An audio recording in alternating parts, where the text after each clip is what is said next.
Sign up when we arrive at her rural Oxfordshire home. Renowned royal author Ingrid Seward immediately introduces OK to her four-legged friends, dogs Iris and Ivy, and horses Violetta and Basaraco. The regal connection is very apt considering Ingrid's status as one of the most prominent writers on the British monarchy, with over a dozen books to her name. The latest is a fascinating, in-depth biography of the Duke of Edinburgh, called Prince Philip Revealed, a man of his century. Ingrid, who spoke to many close friends and associates of the 99-year-old royal during her research, has met Philip many times. He can be very charming, but also very rude indeed. She tells OK. He has a disconcerting habit of walking away from you when you're talking, but he gets away with it because he's such a character.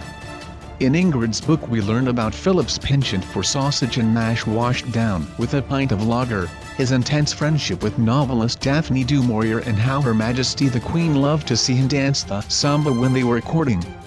It also delves into his complex relationship with Lilibet, as he calls his wife, and their four children, Princess Anne and Princess Charles. Andrew and Edward. As editor-in-chief of Majesty magazine, which celebrates its 40th anniversary this year, Ingrid is a familiar face on TV, giving her insightful opinions on the latest royal happenings. She writes in the study of her cozy home, where she plays host to OK, introducing us to her daughter Bella, 31. Here, Ingrid reveals Philip's private passions, his parenting style, personal friendships and more. Related articles. What's Prince Philip really like?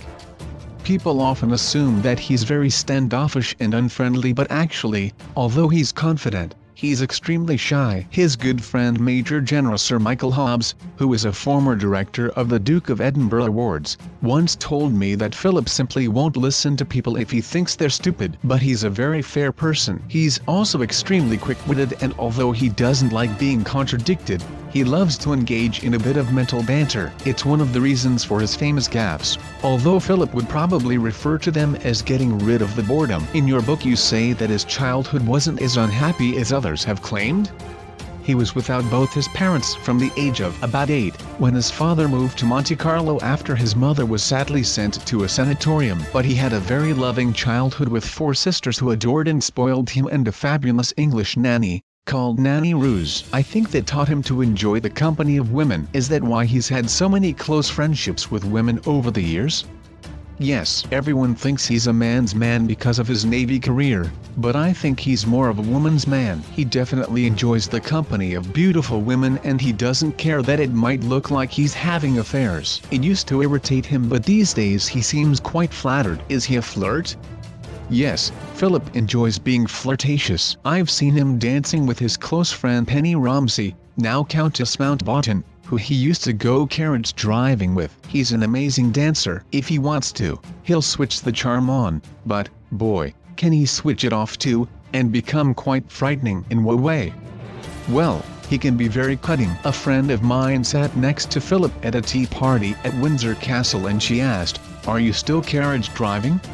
And he just looked at her and said, "Do I still breathe? Do I still drink tea?" She was devastated. Is he like that towards the Queen?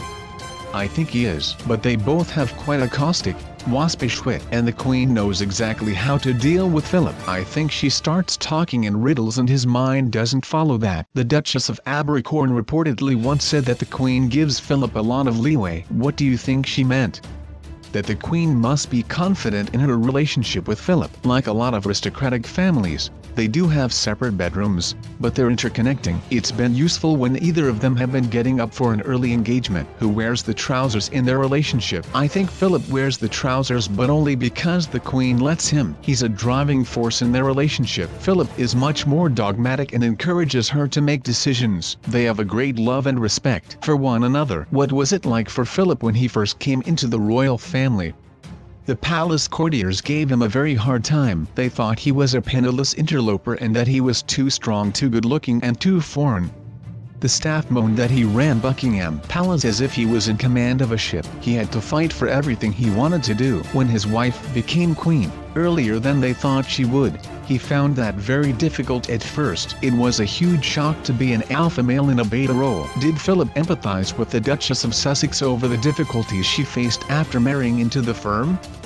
Philip knows what it's like to be an outsider, but in his opinion, as an actress, Meghan wasn't giving up anything, whereas he'd given up an important career. So, I don't think he had much sympathy for Meghan, and I think he was annoyed by the way she handled things. I think he feels sad about Harry. He hoped Harry had a stronger sense of duty, and I think he feels he let the side down by leaving.